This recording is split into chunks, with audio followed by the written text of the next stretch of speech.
Hi all, welcome back to my channel oven.Its. ഇന്ന് നമ്മളിവിടെ ഉണ്ടാക്കാൻ വേണ്ടിയിട്ട് പോകുന്നത് സിമ്പിളായിട്ട് ഉണ്ടാക്കാൻ വേണ്ടിയിട്ട് പറ്റുന്ന ഒരു കുക്കീസാണ്. മെറൈൻ കിസസ് എന്നാണ് ഇതിൻ്റെ പേര്. വളരെ ഈസി ആയിട്ട് ഉണ്ടാക്കാൻ വേണ്ടിയിട്ട് പറ്റും. കുട്ടികൾക്കൊക്കെ ഉറപ്പായിട്ടും ഇഷ്ടമാവുകയും ചെയ്യും. ആകെ 2 ഇൻഗ്രീഡിയൻസ് കൊണ്ട് നമുക്കിത് ഈസി ആയിട്ട് ഉണ്ടാക്കിയെടുക്കാനും പറ്റും. ഞാനിവിടെ ഇതിന് വേണ്ടിയിട്ട് 1/2 കപ്പ് മൈദയും 2 മുട്ടയുടെ വെള്ളയും മാത്രമാണ് ഉപയോഗിച്ചിരിക്കുന്നത്. ഇത് വെച്ചിട്ട് നമുക്ക് ഈസി ആയിട്ട് ഈ ഒരു മെറൈൻ കിസസ് ഉണ്ടാക്കിയെടുക്കാൻ വേണ്ടിയിട്ട് പറ്റും. അപ്പോൾ അതെങ്ങനെയാണ് ഉണ്ടാക്കുന്നതെന്ന് നോക്കാം. അതിന് വേണ്ടിയിട്ട് ഞാൻ ആദ്യം 2 മുട്ടയുടെ വെള്ള എടുത്തിട്ടുണ്ട്. ഈ ഒരു വെള്ളയിലോട്ട് നമുക്ക് 1/2 കപ്പ് പൊടിച്ച പഞ്ചസാര ചേർക്കണം. ഈ ഒരു മുട്ടയുടെ വെള്ളം എടുക്കുമ്പോൾ പ്രത്യേകം ശ്രദ്ധിക്കുക, ഒട്ടും മഞ്ഞക്കുരു ആവാണ്ട് വേണം എടുക്കാൻ വേണ്ടിയിട്ട്. ആയിക്കഴിഞ്ഞാൽ നമുക്കിത് നല്ലപോലെ ബീറ്റ് ചെയ്തെടുക്കാൻ വേണ്ടിയിട്ട് പറ്റില്ല. ഇനി അതിലോട്ട് 1/2 കപ്പ് പൊടിച്ച പഞ്ചസാര ചേർത്തിട്ട് ഒന്ന് നല്ലപോലെ മിക്സ് ചെയ്തെടുക്കുക. ഈ ഒരു മുട്ടയും പഞ്ചസാരയും കൂടെ നല്ലപോലെ മിക്സ് ആവാൻ വേണ്ടിയിട്ട് നമ്മളിതൊന്ന് ഡബിൾ ബോയിൽ ചെയ്യുന്നുണ്ട്. ഡബിൾ ബോയിൽ ചെയ്യാൻ വേണ്ടിയിട്ട് ഞാനൊരു പാത്രം വെള്ളം അടുപ്പത്ത് വെച്ചിട്ടുണ്ട്.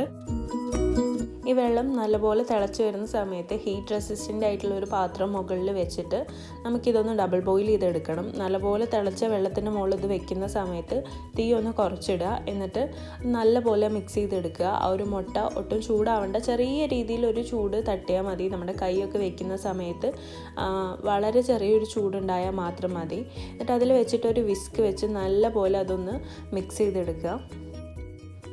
ഇതിപ്പോൾ നല്ലപോലെ മിക്സായി വന്നിട്ടുണ്ട്. നമ്മുടെ കൈയൊക്കെ വെച്ച് നോക്കുന്ന സമയത്ത് നമുക്ക് താങ്ങാൻ പറ്റുന്ന ഒരു ചൂട് മതി. ഈ ഒരു ലെവലായി കഴിയുന്ന സമയത്ത് നമുക്കിത് അടുപ്പിൽ നിന്ന് മാറ്റി വെച്ചിട്ട് ഒരു ബീറ്റർ വെച്ചിട്ട് നല്ലപോലെ ബീറ്റ് ചെയ്തെടുക്കുക. ഇനി ബീറ്റർ ഇല്ലാന്നുണ്ടെങ്കിൽ ഹാൻഡ് വിസ്ക് വെച്ചിട്ട് തന്നെ ബീറ്റ് ചെയ്തെടുത്താൽ മതി. നല്ല ഫ്ലഫി ആവുന്ന വരെ ബീറ്റ് ചെയ്തെടുക്കുക. നല്ല സ്റ്റിഫ് പീക്സ് കിട്ടുന്നത് വരെ ഹൈ സ്പീഡിൽ ഇട്ടിട്ട് വേണം ഇത് ബീറ്റ് ചെയ്തെടുക്കാൻ വേണ്ടിയിട്ട്. ഇപ്പോൾ നല്ല സ്റ്റിഫ് പീക്സ് ആയിട്ട് എനിക്ക് കിട്ടിയിട്ടുണ്ട്. ഇനി ഇതിലോട്ട് 2 ടേബിൾ സ്പൂൺ അളവിൽ ഐസിങ് ഷുഗർ ചേർത്ത് കൊടുക്കുകയാണ്. അപ്പോൾ ഐസിങ് ഷുഗർ ഉണ്ടാക്കാൻ വേണ്ടിയിട്ട് ഞാൻ 2 ടേബിൾ സ്പൂൺ അളവിൽ പഞ്ചസാരയിലോട്ടൊരു 1/2 ടീസ്പൂൺ അളവിൽ കോൺഫ്ലോർ ചേർത്തിട്ട് ഒന്ന് മിക്സ് ചെയ്തെടുത്തതാണ്. അതാണ് ഞാൻ ഇതിലോട്ട് ചേർത്ത് കൊടുത്തിട്ടുള്ളത്. ഇനി അതിലോട്ടൊരു 1/2 ടീസ്പൂൺ അളവിൽ വെനില എസൻസും കൂടെ ചേർത്തതിന് ശേഷം ഒന്ന് ഫോൾഡ് ചെയ്തെടുക്കുക. ഇതൊന്ന് ഫോൾഡ് ചെയ്തെടുത്താൽ മതി. ഒരുപാട് ഓവർ മിക്സ് ചെയ്ത് കഴിഞ്ഞാൽ ഇതിൻ്റെ ഒരു കറക്റ്റ് കൺസിസ്റ്റൻസി കിട്ടാതാവും, വളരെ ലൂസായിട്ട് പോവും. അപ്പോൾ ജസ്റ്റ് അത് എല്ലാം കൂടെ ഒന്ന് മിക്സ് ചെയ്തെടുത്താൽ മാത്രം മതി. ഇത് ഞാനിപ്പോൾ നല്ലപോലെ മിക്സ് ചെയ്തെടുത്തിട്ടുണ്ട്. ഇനി ഇതൊരു പൈപ്പിംഗ് ബാഗിലോട്ട് മാറ്റാം. ഞാൻ പൈപ്പിംഗ് ബാഗിലൊരു ചെറിയ നോസിൽ ഇട്ടിട്ടുണ്ട്. നിങ്ങളുടെ കയ്യിൽ നോസിലൊന്നും ഇല്ലാന്നുണ്ടെങ്കിൽ പൈപ്പിംഗ് ബാഗിൻ്റെ അടിയിലൊരു ഹോൾസ് ഇട്ട് കൊടുത്താൽ മതി. അത് വെറുതെ പൈപ്പ് ചെയ്താലും ഈ ഒരു മെറൈൻ കിസസിൻ്റെ ഒരു ഡിസൈനായിട്ട് തന്നെ വരും. ഇനി ഞാനിതൊരു ബേക്കിംഗ് ട്രേയിലോട്ട് പതുക്കെ ഒന്ന് പൈപ്പ് ചെയ്ത് കൊടുക്കുകയാണ്. ഞാൻ ആ ഒരു ബേക്കിംഗ് ട്രേ നല്ലപോലെ ഗ്രീസ് ചെയ്ത് ബേക്കിംഗ് പേപ്പർ വെച്ചിട്ട് ഗ്രീസ് ചെയ്ത് മാറ്റി വെച്ചേക്കുന്നതാണ്. ഇനി അതിലോട്ട് നിങ്ങൾക്ക് ഇഷ്ടമുള്ള ഡിസൈൻ ചെയ്തെടുക്കുക. പിന്നെ നിങ്ങൾക്ക് വേണമെന്നുണ്ടെങ്കിൽ കളർ ചേർത്ത് കൊടുക്കാം. അപ്പോൾ ലിക്വിഡ് കളറാണ് ചേർക്കുന്നതെന്നുണ്ടെങ്കിൽ വളരെ കുറച്ച് ചേർക്കുക. ജെൽ കളറാണെങ്കിൽ ഒരു ഡ്രോപ്പൊക്കെ ചേർത്തിട്ട് ഫോൾഡ് ചെയ്തെടുക്കുക. ഇത് ഞാൻ ഇനി 10 മിനിറ്റ് പ്രീ ഹീറ്റ് ചെയ്തിട്ടുള്ള ഒരു ഓവനിലേക്ക് 180 ഡിഗ്രിയിലൊരു 15 മിനിറ്റ് ബേക്ക് ചെയ്യാൻ വേണ്ടിയിട്ട് പോവുകയാണ്.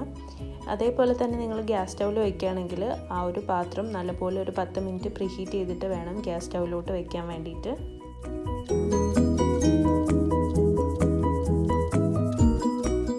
ഇനി ബാക്കിയുള്ളതും കൂടെ ഞാനൊന്ന് ബേക്ക് ചെയ്തെടുക്കാൻ വേണ്ടിയിട്ട് പോവുകയാണ്. ഇത് ഞാൻ ഗ്യാസ് സ്റ്റൗവിൽ വെച്ചിട്ടാണ് ബേക്ക് ചെയ്യുന്നത്.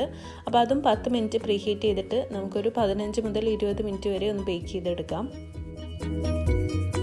അടച്ചു വെച്ചിട്ട് നമുക്കൊന്ന് ബേക്ക് ചെയ്തെടുക്കാം.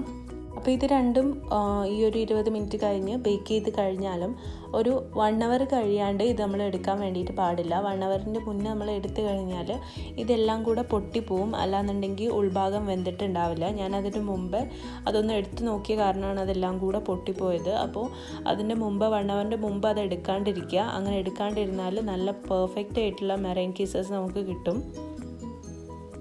ഇത് ഞാൻ ഓവനിൽ ബേക്ക് ചെയ്തതാണ്. ഇത് ഗ്യാസ് സ്റ്റൗവിലും വെച്ചതാണ്. ഗ്യാസ് സ്റ്റൗവിൽ വയ്ക്കുമ്പോൾ പ്രത്യേകം ശ്രദ്ധിക്കുക. ഈ ഒരു 10-15 മിനിറ്റിൻ്റെ ഇടയ്ക്ക് ഒട്ടും തുറന്ന് നോക്കരുത്. ഈ ഒരു 20 മിനിറ്റ് കഴിഞ്ഞിട്ട് മാത്രമേ ഇത് തുറന്ന് നോക്കാൻ വേണ്ടിയിട്ട് പാടുള്ളൂ. അല്ലാന്നുണ്ടെങ്കിൽ അതിൻ്റെ ഇടയിലൊക്കെ ക്രാക്സ് വരും.